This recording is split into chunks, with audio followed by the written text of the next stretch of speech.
En el bloque anterior hablábamos de la situación general de ANCAP y estábamos terminando ese bloque hablando del balance de los últimos tiempos de ANCAP, y uno podría pensar que, bueno, se han acomodado un poco los números, pero hay una mirada también sobre esos temas muy atendible por parte de los representantes de los trabajadores de ANCAP en FANCAP, en este caso, y Gerardo y también Mauricio y Horacio seguramente tienen una mirada que es diferente. Porque hablaban de los objetivos, de la misión de este ente autónomo. En realidad nosotros en primera instancia queremos destacar que hoy indudablemente es resaltable que los números se hayan revertido, ¿no? Porque no vamos a defender que el ente pierda dinero, eso sería una ingenuidad de nuestra parte. Lo que decimos que también el análisis de esa gestión tiene que estar asociado o en función del cumplimiento de metas, el cumplimiento de metas productivas y sociales.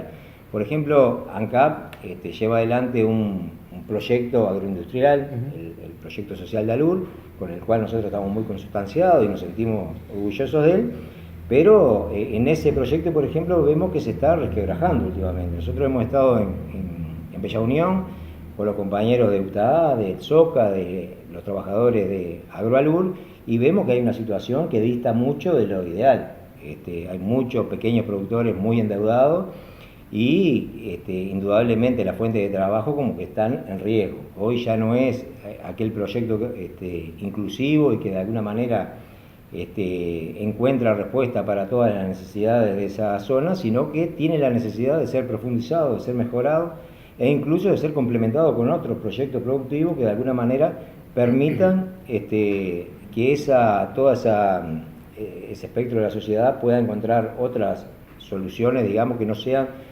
asociado a ALUR. ¿Qué le pasó a ese emprendimiento que tuvo allá por mediados de la década del 2000, en la primera presidencia del doctor Tabaré Vázquez, que es un impulso muy importante con el trabajo de organizaciones sociales, con el apoyo político, institucional, con las fuerzas vivas de la zona, un lugar que realmente parece estar, no quiero emplear la palabra condenado, no, está mal, pero que parece estar sometido, si se quiere, a vaivenes de su economía que lo afectan y muchísimo. Es uno de los lugares más complejos del norte del país.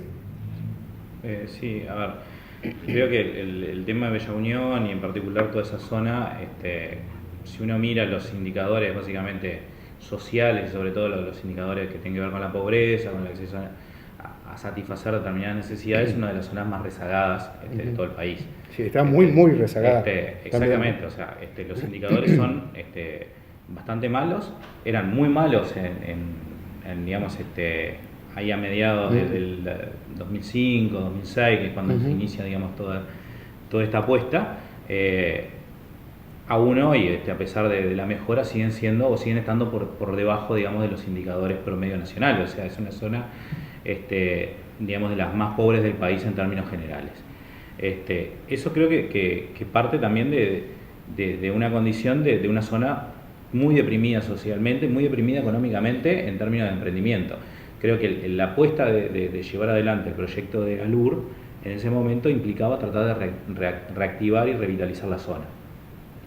Como proyecto económico tenía algunas carencias en términos primero, o sea, en la época que se instaló, el precio del petróleo, el precio internacional del petróleo, era muchísimo más alto que el de ahora, con lo cual el sobrecosto de biocombustibles no era tanta la brecha como ahora. Creo que eso implica ver una externalidad distinta, que es la que no se ve en el 80 millones del balance. Cuando decimos, está bien que la empresa gane esos 80 millones, pero hay determinadas externalidades que uno tiene que empezar a contemplarlas con otros indicadores. Esas externalidades es qué grado de desarrollo, qué grado de impacto yo tengo con las políticas que yo hago, qué tanto afecto a esa región. Y en particular ahí porque hay un tema de desarrollo local muy importante, que en otros lados queda como más disperso, o otras acciones que pueda hacer la empresa en otro lugar del país pueden no ser tan focalizados. Creo que ahí el tema es una actividad muy arraigada además culturalmente, pero donde los pequeños productores en realidad no tienen condiciones o escala para avanzar en términos de productividad. Y eso ha hecho que también algunos grandes productores empiecen a comer, digamos, a los pequeños. O sea, la lógica de mercado termina siendo que un proyecto que era inclusivo para pensarlo en pequeña escala, a pesar de la baja productividad, termine siendo una lógica de devoración del gran capital al pequeño productor que no está en condiciones de poder afrontarlo. Con lo cual empieza a rezagar ese proyecto inclusivo, porque si yo empiezo a expulsar los trabajadores que estaban o los pequeños productores que hacían la cosecha, en realidad no logro compensar digamos, ese derrame social o ese derrame económico sobre el resto de la sociedad. Creo que ahí hay un tema para ver cómo se profundiza, cómo se puede repensar, digamos, la estructura de negocio. Pero pensándola mucho más allá del tema numérico, incluso tienen los biocombustibles un tema sobre externalidad ecológica. Hoy creo que hay otras tecnologías que pueden superar, digamos, el tema de los biocombustibles en términos ecológicos, pero también da una mejora en términos de eso que también debería ser contemplado como una señal positiva para ese balance. Esto que decía Mauricio de la intervención de la lógica del mercado es lo que justamente nos ha ganado en los últimos tiempos. Tener una mirada excesivamente economicista lo que lleva es justamente a recortar todo lo que de alguna manera me permite tener un ahorro o maximizar una ganancia. Ahora, pero ¿cuál es el costo de ese recorte? En este caso está claro que en el proyecto agroindustrial de Alur tiene que haber una intervención clara del Estado. La Federación ANCAP está en un proyecto junto con los compañeros del SOCA, de UTAA y de los trabajadores de AgroAlur para que se instale un comité de gestión en Bella Unión con la institucionalidad del Estado. Tuvimos una reunión con el Ministerio de Industria tratando de promover que justamente se tenga en cuenta la mirada, digamos, de los trabajadores, de los pequeños productores, de todo lo que están asociados, digamos, a esa actividad para enriquecer el proyecto. Porque si no pierde sentido. El proyecto concebido como tal, lo que se está transformando es en el negocio para 8 o 10 terratenientes que se están favoreciendo de las ineficiencias de los pequeños. Bueno, para eso indudablemente tiene que haber una incidencia mayor del Estado, tiene que haber una intervención mayor que dista un poco, digamos, de la mirada que tiene el directorio hoy, que de alguna manera lleva una gestión adelante en donde hace prevalecer permanentemente el aspecto económico. Lo mismo nos pasa con la logística y con el tema de la distribución de combustible. Claro, de lo que ya vamos a hablar seguramente más adelante, pero hay un tema de capacitación también ahí, ¿no? Porque para esos pequeños productores hoy estar del otro lado del mostrador también les debe significar un estrés muy importante en cuanto a la gestión de su trabajo y su negocio. Hay varios aspectos a tener en cuenta. Una es justamente la que tú decías, si yo estaba cortando caña y de un día para el otro me transformo en un pequeño productor, indudablemente tiene que haber un acompañamiento de la institucionalidad, digamos, para formarme, para estar en ese nuevo rol.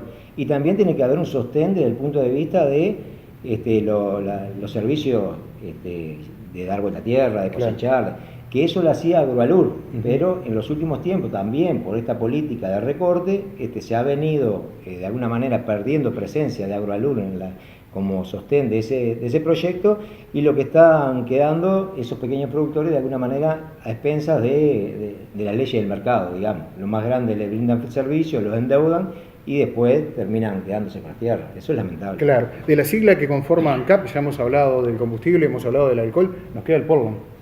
Sí. ¿Cuál es la realidad del sector? Bueno, hoy el polvo se ha ido mejorando los números de esas pérdidas que tuvimos en una época muy mala de 27 millones, ahora el último balance dio una pérdida de 7 millones. Han ido mejorando, pero todavía falta mucho. Y la visión nuestra que tenemos en el sindicato, que lo que falta para llegar a un cero total o capaz de dar un avance hacia lo positivo, es culminar con las inversiones, ¿no? ANCAP tiene en sus manos una cantidad de canteras de caliza que si la llevamos a un precio, estábamos hablando de más de 9.000 millones de dólares de riqueza, que esa riqueza nosotros queremos que sea explotada por la empresa estatal para el bien de los uruguayos, y no que venga una empresa multinacional, la explote y se lleve toda esa riqueza. Para hacer esto es necesario que se culminen las inversiones que se habían trazado en el plan estratégico ya por el 2011. En Paysandú se tienen todos los equipos para renovar totalmente la fábrica y hacer que los costos se reduzcan enormemente y aumentar mucho lo que es la capacidad de las fábricas que tienen, lo que haría competitiva tanto al nivel nacional, sino también a nivel de la región, donde tenemos países como Argentina y como Brasil, como Paraguay, que tienen una gran demanda insatisfecha de cemento, que es, o sea, Uruguay, por el lugar que está ubicado, podría satisfacer esas necesidades muy bien. Horacio, ¿qué porcentaje de Portland uruguayo se vende hoy aquí? Hoy en el país estamos hablando que hay un 90% del Portland que se vende en el país es de industria nacional, o sea, fabricado tanto por la compañía Cementos Artigas como ANCAP, y después tenemos un 10% que es traído de Turquía por la empresa Charrúa. O sea, así es más o menos hoy como se está dividiendo el mercado.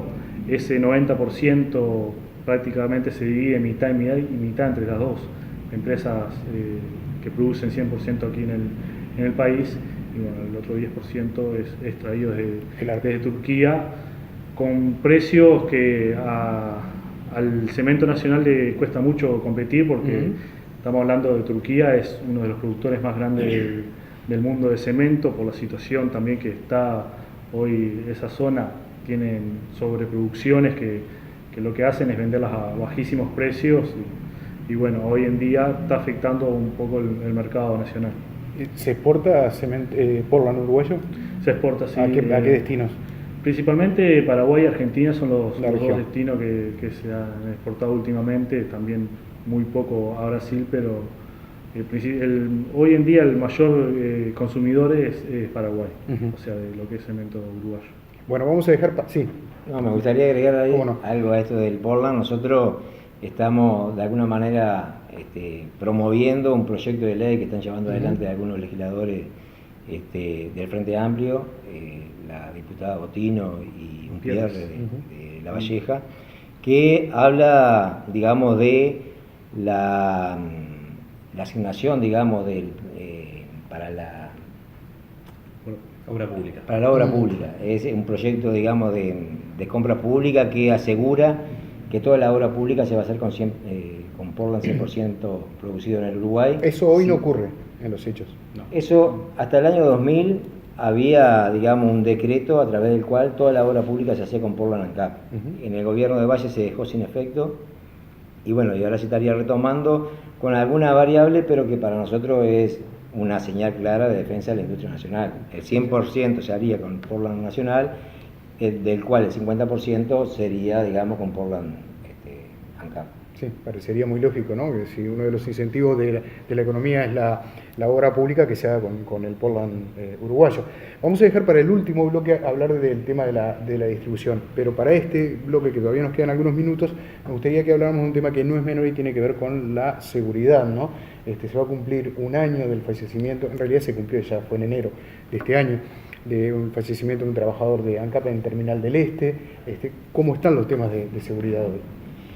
Sí, en realidad, como tú decías, este hecho lamentable que derivó, digamos, la pérdida de este compañero, a nosotros nos afectó muchísimo.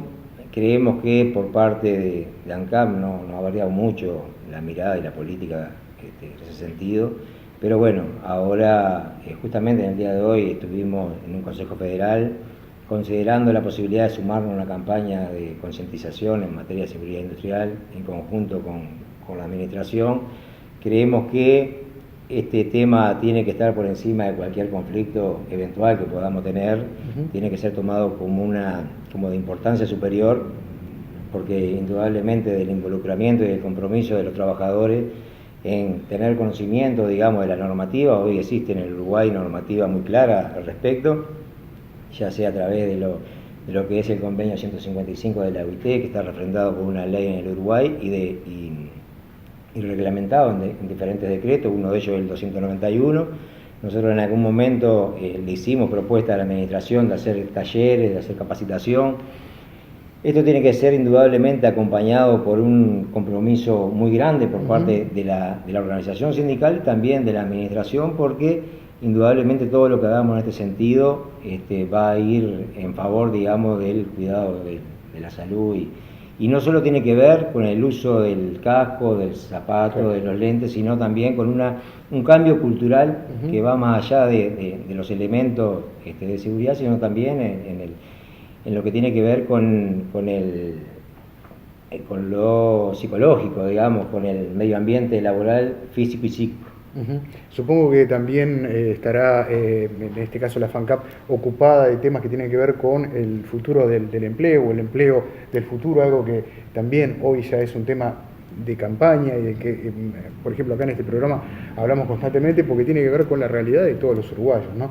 Sobre temas de capacitación, sobre qué mirada tienen ustedes del futuro, de cómo será el trabajo del futuro, no tanto por nosotros, más que nada pensando en las nuevas generaciones. Si les parece bien, lo hablamos después de esta pausa y también del tema de la distribución, que no es un tema para nada menor.